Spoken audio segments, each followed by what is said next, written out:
The Jackknife 18-wheeler truck, this has been ongoing now for quite a while. These are the kind of issues we're going to see. It's very difficult for anyone to drive, but especially these 18-wheeler trucks. So that is just an issue you're going to have to deal with if you have to get out on your roadways. But you know what? If you don't have to get out, if you are working from home, if you're off work, I know the kids are out of school this morning, stay home, enjoy the snow. Don't get stuck out in something like this. It is best just to stay off your roads this morning. Scott? No doubt about that. Thank you, Sarah. Yeah, that's the second semi-truck that we've seen a jackknife out there. Jordan West in Storm Command has got both of them. Yeah, he's been driving around since about 3 o'clock this morning, and he's seen quite a few things. Jordan, what are you seeing right now? We're still on the intersection of 280 closer to Homewood and the Red Mountain Expressway, just kind of keeping an eye on this trailer. There have been multiple cars trying to take this exit down towards downtown Birmingham. However, with that being said, the state troopers kind of stopping them and saying, hey, you can't go down this exit. And I mean, there are multiple people out trying to ask the state trooper, can they go? But I mean, the road is closed. Even if they were to pass the state trooper, they're not going much farther anywhere else. You can see it looks like a pickup truck backing up from the state trooper, and another car behind it who had a failed mission trying to get past that exit. But traffic has picked up a little bit. I know there's not much going on right now, but every now and then we get a good wave of cars and pickup trucks mainly trying to make their way through US Highway 2A to get to wherever they need to go. But like Carla, Scott, and Sarah mentioned earlier, that's the second pickup truck, 18-wheeler, that we've seen on the roadways this morning. The other one was near or in along I-22 eastbound between Highway 13 and Byler Road. That just kind of highlights how dangerous it is to drive right now. Even if you think you are a good driver or you're good at driving in the ice, the snow, the sleet, you also have to worry about other people, and that's where that disconnect can end up. I've seen a lot of people along US Highway 280 get stuck on the roadways here and there.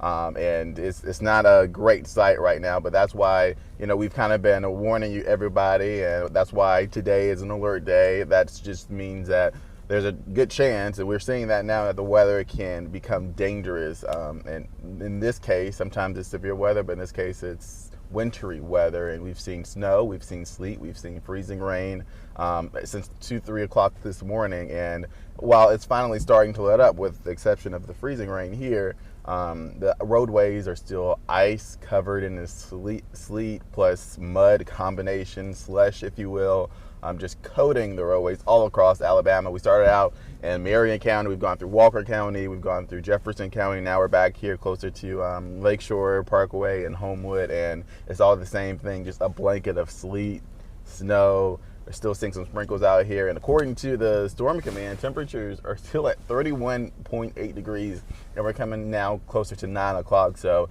as long as temperatures stay below freezing, any rain that falls is going to freeze to the ground on contact, with the exception of certain roadways where cars are frequently traveling, driving up the temperatures of the pavement, for example. So we're going to keep an eye out on this for now, but I do want to take note of this.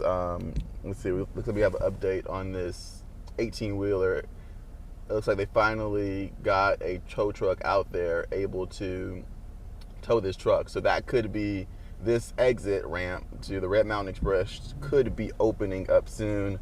But that's the latest information on that for now. I'm gonna leave this shot open for you guys, and I'm gonna take it back to you guys in the studio. All right, Jordan, we appreciate that. Yeah, that's Jordan also made a really good point there. Is you may think that you're a good driver, all this kind of thing. Once you get on ice, you really can't do it. I spent many years of my life in the Midwest. What you would see after big snowstorms a lot is pickup trucks and SUVs out in the ditch because they think their vehicle is more capable of handling the snow, and a lot of times that turns out to just not be the case, because once you get on ice, once you get on those things, no matter what you're driving, it could be a tank, you start to slide, you don't have control of the car anymore. And then once that happens, how long have we been talking about that 18-wheeler there? About an hour. So I think it's like at least an hour before the tow truck was able to get there to start towing them out of that situation. So that's the second part of the conundrum. If you do get stranded somewhere, it's going to take a while for someone to get to you and get you out of that situation.